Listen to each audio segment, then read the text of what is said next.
Вы живете в Петропавловске и не знаете, кто такой Кожаберген Жирау? Значит, вы пропустили тот день, когда эту тему проходили в школе. Но сегодня у вас появилась возможность исправить эту оплошность. Кожаберген Жирау родился в далеком 1663 году в Гультабе. Сейчас это село Богдановка в Жамбылском районе нашей области.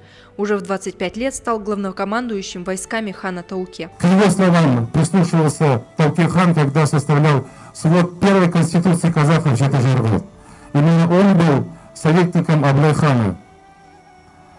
К сожалению, многие годы имя Кожаберген Жирау было незаслуженно забыто.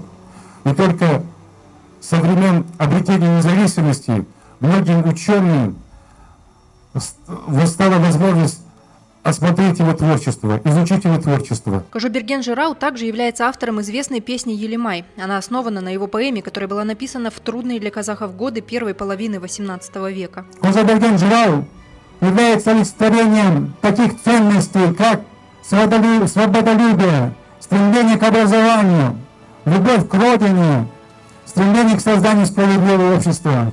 Поэтому этот монумент, он является олицетворением вот этих очень важных ценностей, которые сегодня актуальны для нашей страны. Идея установить памятник нашему земляку появилась у скульптора очень давно. Около 12 лет он трудился над достойным эскизом. В итоге из-под пера вышло около 20 вариантов. У того, что в итоге утвердили, история даже немного мистическая. В процессе работы, когда я работал, мне приснился сон, как бы он лежит в степи, и под головой седло, и вот он, и лошадь рядом ходила, и вот я бегал вокруг него, как бы хотел запомнить его лицо.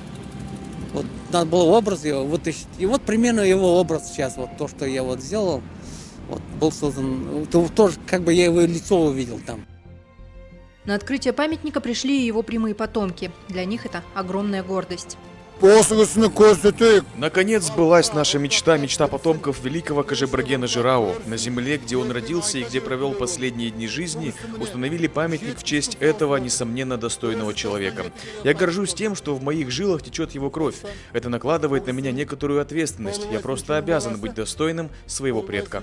Памятник совместно открыли Маулен Ашимбаев и Кумар Аксакалов. Теперь наш земляк, вылитый из бронзы и установленный на гранитном постаменте, первым встречает гостей, приехавших в Петропавловск. Не заметить почти 13-метровый памятник просто невозможно.